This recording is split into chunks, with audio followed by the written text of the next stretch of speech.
Ok, on est là, avec Buzz de Fou, on contrôle la Neuzo comme jamais. Bye bye bye. Ah oui, oui, oui. Mathieu dit Charo, Mathieu dit Charo.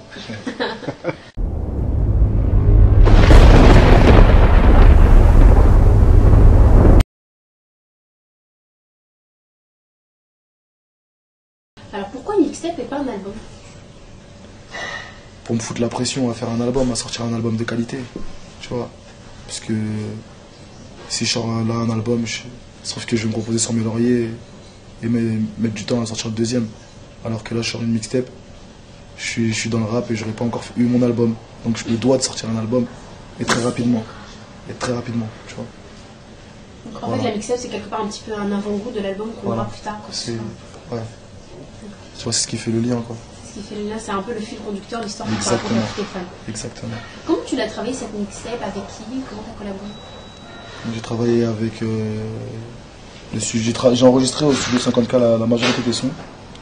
Après, au niveau des beats, j'ai travaillé un peu avec tout le monde, tu vois, parce que moi, comme on expliquait tout à l'heure, j'aime pas m'affilier à qu'un seul truc, j'aime bien choisir partout et tout. Donc j'ai travaillé avec plusieurs beatmakers. Au niveau de la production des clips, tu as pu voir comme on a discuté, j'ai travaillé avec William Thomas et notamment Charlie Clodion pour le moment. C'est les seuls deux vraiment avec qui j'ai travaillé.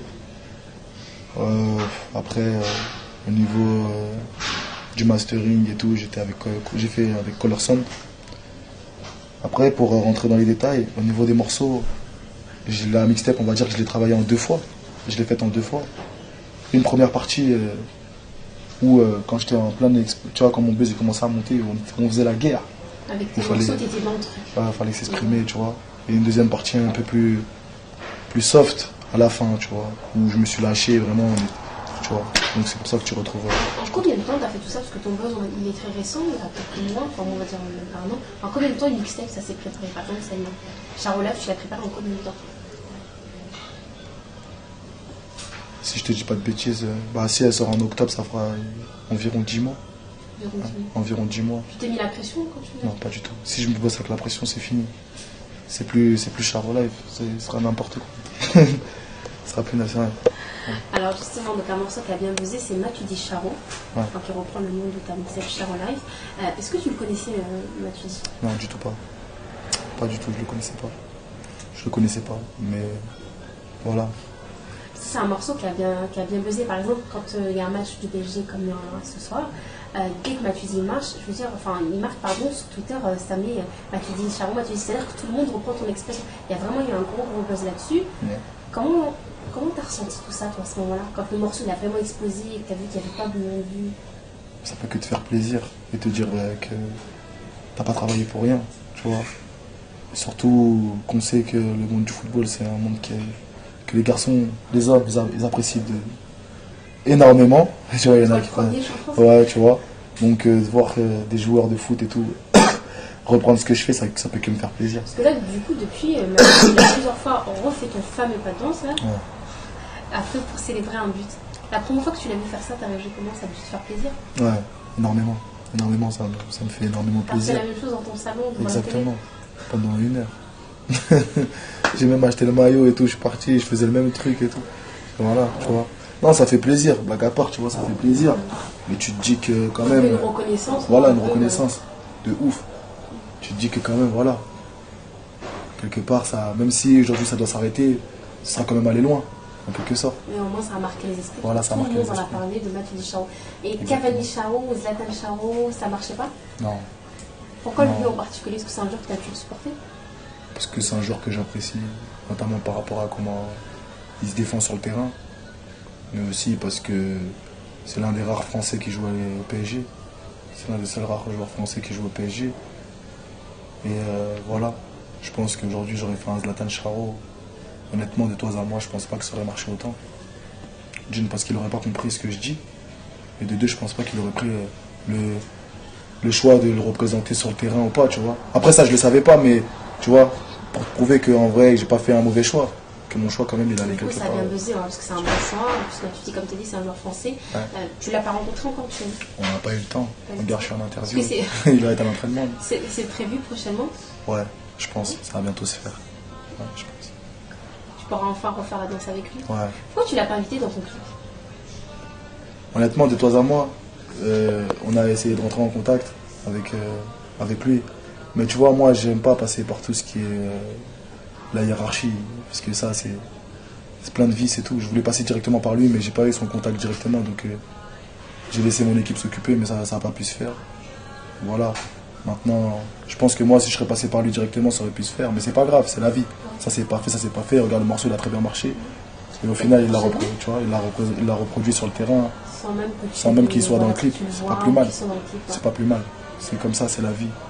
Donc c'est le buzz qu'ils ont pu dire vraiment que c'est le buzz qui s'est bien enchaîné. Voilà, exactement. Ça se trouve qu'il aurait été dans le clip, il n'aurait pas pris la peine de le représenter sur le terrain, tu vois, parce qu'il s'aurait dit, ouais, je suis déjà allé dans le clip, tant pis.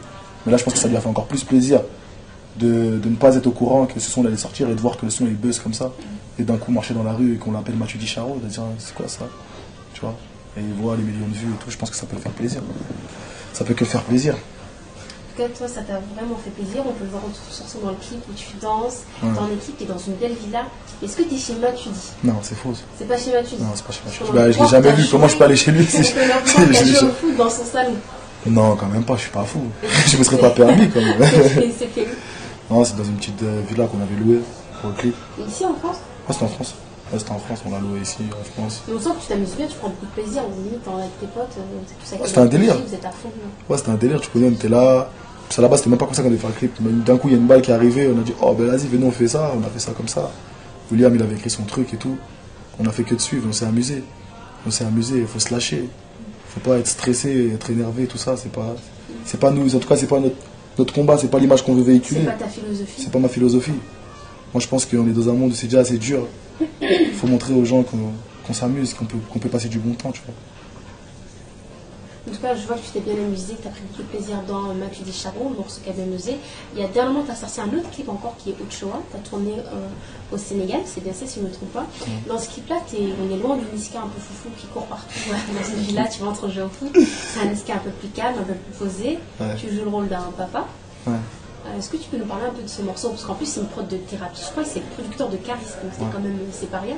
Tu peux nous en parler un peu de ce morceau? Comment ça s'est fait? Ce morceau, Thérapie a contacté Papus, qui est mon manager. On l'a contacté et tout. Et voilà, il a dit qu'il voulait que je travaille sur un morceau à lui, sur des prods à lui. Et il m'a envoyé différentes prods. Quand j'ai écouté celle-là, c'était mon coup de cœur. C'était mon coup de cœur. Et ensuite, je suis parti au studio.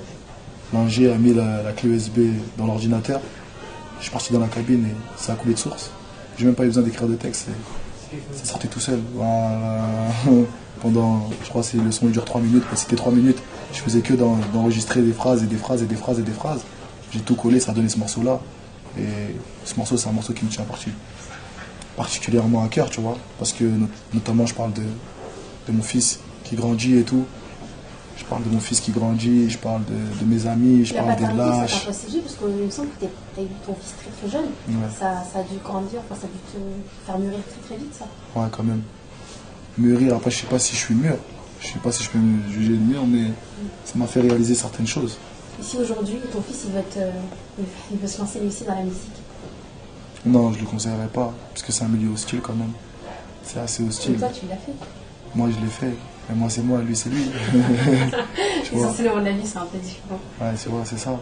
On va revenir juste sur les morceaux. Donc Allô Maître Simona, Matuidi Charo et Bendo na Bendo. Ça c'est vraiment 3 mots qui reviennent, que j'entends beaucoup, 3 expressions quand on parle de toi, de Niska. Le truc c'est que tu n'avais pas encore sorti de projet. Et pourtant on entend vraiment parler de ça. Juste anecdote, il n'y a pas longtemps je reviens de Marrakech. J'entends Bendo na Bendo partout. Je me dis, mais c'est incroyable, c'est qui ce Niska? Pourquoi il a autant popularisé, même à des milliers de kilomètres de la France? Et ça me rappelle un peu Rob, ce qu'il avait fait à l'époque, avec des expressions comme Starfuckers, en mode, ça fait désir, ça c'est vraiment des termes qui sont restés. Toi, tu l'as fait sans projet, sans rien du tout. C'est quand même flatteur. Ouais, et comment t'expliques ça? Après, ça c'est. De moi, je pourrais pas t'expliquer. S'il faut faire des analyses et des analyses des personnes. Je pense pas que j'ai les capacités pour. Mais Bendo na Bendo, ça veut dire quoi? Bendo na Bendo, c'est de la folie. C'est de la folie, parce qu'en vrai, le Bendo, c'est le fief. C'est là où on traîne, le Charlie Delta, tu vois, c'est le Bendo. Mais quand nous on dit bendo na bendo, C'est la folie. C'est la folie, c'est le bendo na bendo. C'est un peu comme Matuidi Charo. Ouais, c'est la folie. Ouais, c'est bendo na bendo. C'était vraiment dans le fief des fiefs, quoi. Tu vois ce que je veux dire, vous passez ça. C'est les fiefs des fiefs. Le bendo na bendo, c'est encore plus que le bendo.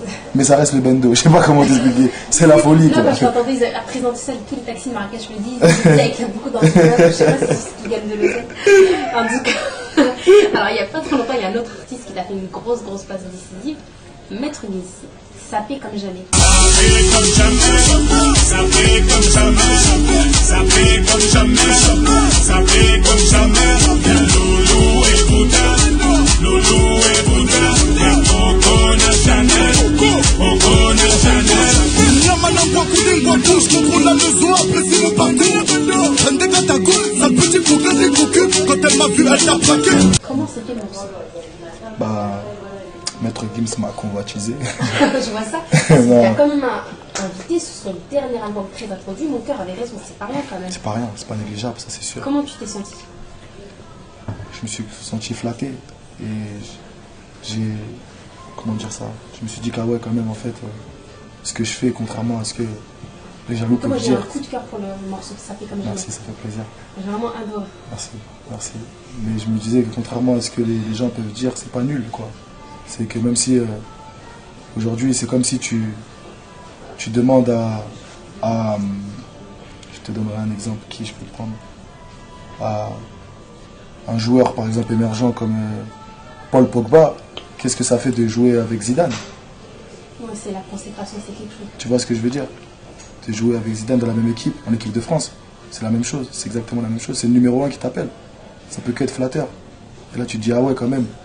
S'il voit des qualités en moi, c'est qu'il y a quelque chose quand même, quelque part. Il faut continuer à travailler là-dessus. Il faut continuer à travailler. Le morceau tourne bien en tout cas. Ouais, ça moi j'ai entendu quand j'étais en vacances, pareil, j'entends beaucoup.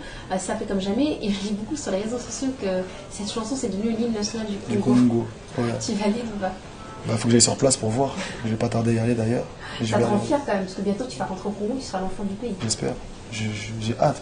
Tu sais que moi je suis pas encore allé dans mon pays et j'ai toujours dit que quand il faut que j'aille. Jamais parti? Non. T'as tourné une chose au Sénégal et tu n'es jamais parti au Congo? Non, je suis pas encore y allé. Parce que je veux que le jour où je vais là-bas, je sente que je suis vraiment arrivé dans mon pays et que voilà, je vais pas en mode inconnu. Et que le chef d'État mette le tapis rouge. Voilà, c'est ça exactement. Avec Maître Gims à tes côtés. Voilà, exactement. Et puis qu'après ils viennent nettoyer mes habits. Alors, on parlait de Maître Gims. Youssoupha, il est congolais, Gradure, toi, Maître Gims, c'est la congolisation du rap français là. Là, le Congo, il a pris le contrôle du rap.